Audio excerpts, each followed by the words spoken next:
Hello दोस्तों, आप सभी का एक बार फिर से स्वागत है 8वीं कक्षा के भूगोल शास्त्र में। और आज हम पढ़ने वाले हैं भूगोल का चौथा अध्याय, जो कि है कृषि मतलब एग्रीकल्चर। तो चलिए देखते हैं हम इस अध्याय में क्या पढ़ने वाले हैं। तो बच्चों, जैसा कि आप इस वीडियो में देख सकते हैं कि एक किसान गेहूं की फसल उगाता है और वो उस फसल को बाजार में बेचता है। तो जब ये अपनी फसल को बाजार में बेचता है तब ये गेहूं फैक्ट्रियों में जाता है और ये फैक्ट्रियां उस गेहूं को गेहूं से आटा या ब्रेड वगैरह बनाती है। आप इस वीडियो में देख सकते हैं कि कैसे फैक्ट्री में ब्रेड बन रही है, और इसके पहले अभी आपने ये भी देखा था कि कैसे आटे के पैकेट्स रखे हुए हैं मार्केट में। तो ऐसे ही कुछ भी प्रक्रिया को करने के लिए, इस कुछ भी गतिविधियों को करने के लिए दो तीन प्रकार होते हैं। तो वो जो दो तीन प्रकार की आर्थिक गतिविधियां होती है वो क्या होती है, चलिए वो देखते हैं। तो जो पहली गतिविधि है वो है आपकी प्राथमिक गतिविधियां। प्राथमिक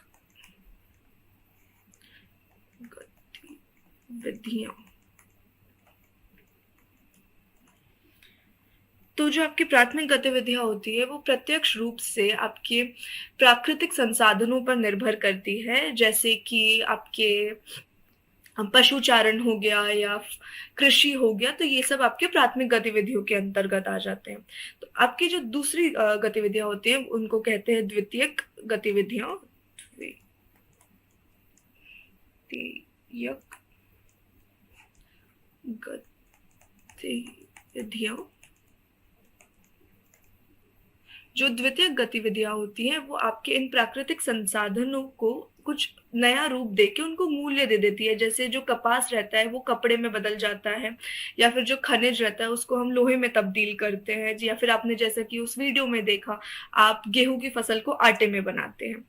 और फिर जो आपकी तीसरा प्रकार जो रहता है, जो तीसरा वर्गीकरण रहता है वो रहता है तृतीयक गतिविधियों। आपकी जो तृतीय गतिविधियां रहती है वो विशेष रूप से सेवाओं की उपलब्धि पर निर्भर करती है। जैसे आपके अध्यापक हो गए या चिकित्सक हो गए, वो आपको सेवा प्रदान करते हैं। तो ये सब चीजें जो रहती है वो तृतीय गतिविधियों के अंदर आ जाती हैं। तो चलिए दोस्तों, अब हम आगे बढ़ते हैं। अब हम देखते हैं कि कृषि मतलब एग्रीकल्चर क्या है। तो आप देख सकते हैं कि विश्व में 50% लोग और भारत में 2/3 लोग कृषि में शामिल हैं। जिस भूमि पर फसलें उगाई जाती हैं उसे कृषिगत भूमि कहा जाता है, जिसको इंग्लिश में हम कहते हैं एरेबल लैंड, मतलब जहां पे आप फसल आसानी से उगा सकते हैं। यहाँ पे आपको कुछ महत्वपूर्ण शब्द दिख रहे होंगे, यहाँ पे वो अंग्रेजी में दिए हुए हैं, तो मैं आपको उनका हिंदी में मतलब समझा दूंगी।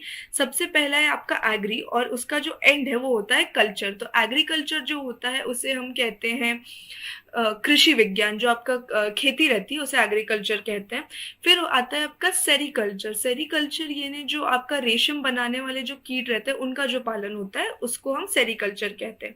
फिर आता है आपका पिसिकल्चर। जो पिसिकल्चर होता है वो आपका मछली पालन होता है। फिर होता है विटीकल्चर। विटीकल्चर में जब अंगूर बनाए जाते हैं, एक जगह पे एक फार्म पे जब अंगूर बनाए जाते हैं तो उसको विटीकल्चर बोलते हैं। फिर आता है आपका हॉर्टिकल्चर। जो हॉर्टिकल्चर रहता है वो आपका होता है जो आप बाग की सेवा करते हैं, जिसको अंग्रेजी में आप गार्डनिंग कहते हैं, कि बाग में आप काम कर रहे हैं, फूल उगा रहे हैं। तो ये सब आपका हॉर्टिकल्चर हो जाता है। चलिए अब देखते हैं कृषि तंत्र क्या होता है। कृषि तंत्र को हम इंग्लिश में कहते हैं फार्म सिस्टम। मतलब जो आपकी जो कृषि है वो एक तंत्र है, वो एक ऐसे आप सॉलिडारिटी में, मतलब आप उसको एकांत में नहीं देख सकते। तो इसमें हम देखते हैं कि कैसे होता है, एक कृषि तंत्र कैसे चलता है। तो यहाँ पे आप देख सकते हैं निवेश। निवेश मतलब इनपुट्स, मतलब क्या क्या चीजें आपको कृषि के लिए लगती है। तो ये जो पहला हो गया वो है मशीनरी। मशीनरी मतलब आपके जो ट्रक्स, ट्रैक्टर्स, ट्यूबवेल्स, ये सब जो भी हो गए, जो भी मशीन से चलने वाली चीजें होती है वो होती है मशीनरी। फिर आपके बीज हो गए, बीज से आपकी फसल उगती है। और फिर हो गए रसायन, मतलब जो खाद अच्छी करने के लिए जो रसायन वो होते हैं वो। फिर आपका हो गया प्रक्रम। प्रक्रम यानी होता है प्रक्रिया। आपकी प्रक्रिया क्या है इसके ये कृषि करने के लिए। तो आपकी प्रक्रिया में सबसे पहले आती है जुताई, जिसको आप इंग्लिश में कहते हैं प्लाउइंग। फिर बुआई, मतलब जो ये बीज है उनको आप जब बोते हैं तो वो।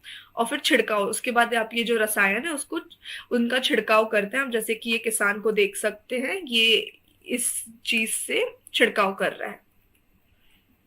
और फिर जो आपका निर्गत रहता है, निर्गत मतलब आपका आउटपुट, जो आप बना देते हैं चीजें ये करके, वो आपकी फसल रहती है। फसल कई प्रकारों की होती है, चाहे वो गेहूं की फसल हो या आपके वुल यानी ऊन जो रहता है, आप ऊन को भी आपकी शीप से, भेड़ों से आप ऊन लेते हैं, उसकी भी ऐसी बहुत सारी चीजें रहती है। तो जो आपका आउटपुट कहलाता है, जो निर्गत रहता है, वो आपकी फसल बन जाती है। और इसी तरह से कृषि तंत्र चलता है। अब हम देखते हैं कृषि तंत्र का एक हिस्सा जिसको हम कहते हैं निर्वाह कृषि। तो निर्वाह कृषि क्या होती है? इस प्रकार की कृषि कृषक परिवार की आवश्यकताओं को पूरा करने के लिए की जाती है, जिसमें तकनीक और श्रम के न्यूनतम उपयोग से कम उपज प्राप्त होते हैं। इसका यह मतलब है कि ये प्रकार की जो कृषि है, जो ये प्रकार की जो खेती है, वो किसान के परिवार की सिर्फ आवश्यकताओं को पूरी करने के लिए की जाती है।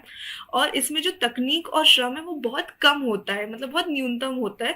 और उसका जो उपज रहता है, जो उत्पादन रहता है, वो भी आपको कम ही प्राप्त होता है।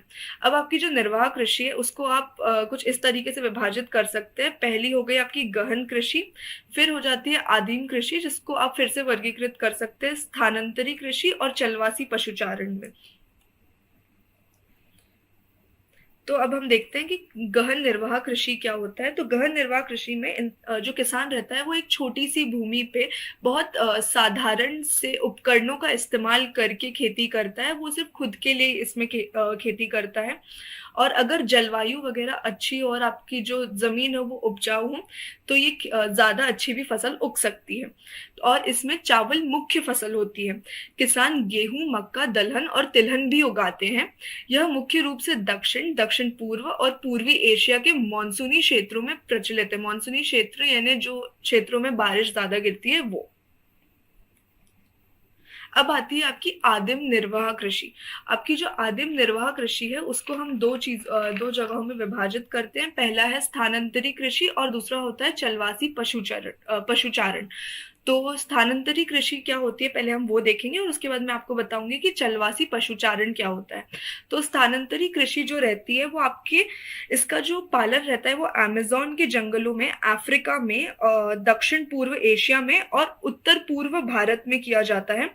इन क्षेत्रों में बारिश ज्यादा होती है और जो मिट्टी रहती है उसमें नमी ज्यादा रहती है। तो चलिए अब हम देखते हैं कि स्थानांतरी कृषि क्या है। तो दोस्तों, जैसा कि आप इस वीडियो में देख सकते हैं, यहाँ पे स्थानांतरी कृषि के अंदर आप पेड़ों को काट के जला देते हैं ताकि वो जो लैंड है, जो जमीन है, उसको साफ कर दी जाए और फिर राख को मिट्टी में मिला दिया जाता है। और जब वो राख को मिट्टी में मिला देते हैं तो आपकी जमीन एरिड हो जाती है, अच्छी हो जाती है और उसके ऊपर आप फसल उगाते हैं। और जब आपकी फसल उग जाती है और आपकी जो जमीन रहती है वो अपना उपजाऊपन खो देती है, तो आप किसी और जमीन की ओर चल देते हैं।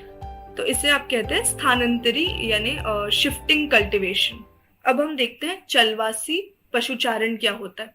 इसमें जो पशुचारक रहता है वो अपने पशुओं के साथ एक जगह से दूसरी जगह जाता है, वो एक जगह स्थिर नहीं रहता। पशुचारक मुख्यतः भेड़, ऊंट, मवेशी, याक और बकरियां पालते हैं।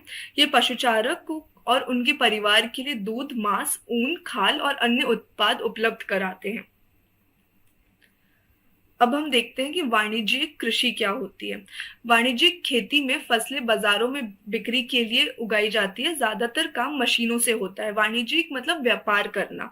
अब इसको भी हम तीन भागों में वर्गीकृत कर सकते हैं। जो पहला भाग है वो है आपका वाणिज्यिक अनाज की खेती, फिर दूसरा होता है मिश्रित खेती और तीसरी होती है बागान कृषि।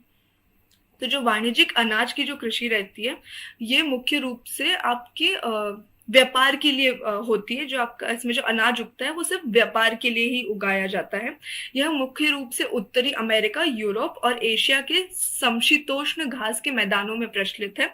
समशीतोष्ण मतलब वो होता है जिसको आप अंग्रेजी में कहते हैं टेम्परेट ग्रासलैंड्स, मतलब जहाँ का जो मौसम रहता है, जो जलवायु रहती है, जो ना काफी ठंडी रहती है ना काफी गर्म रहती है, बीच में रहती है।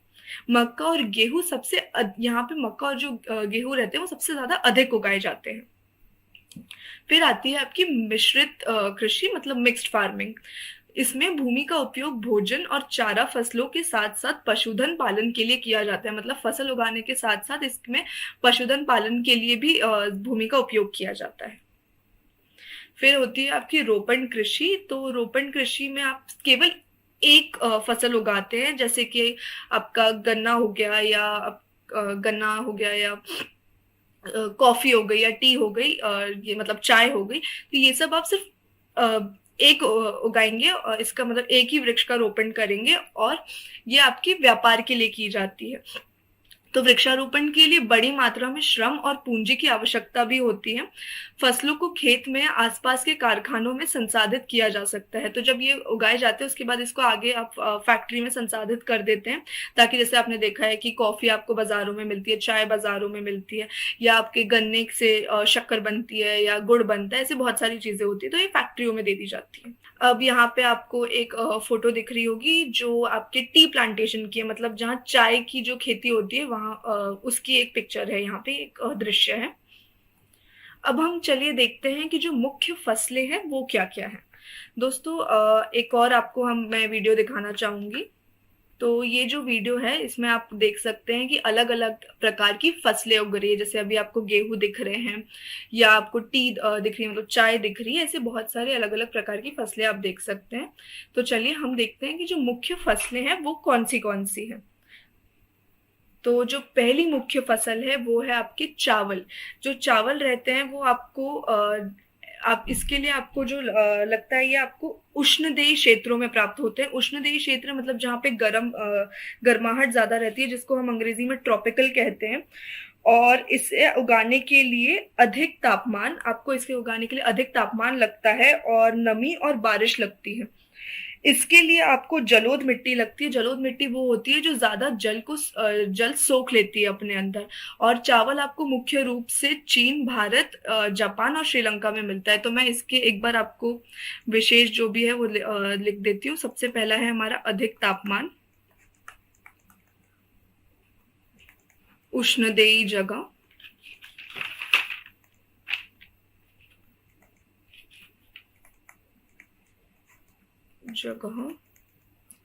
जलोढ़ मिट्टी।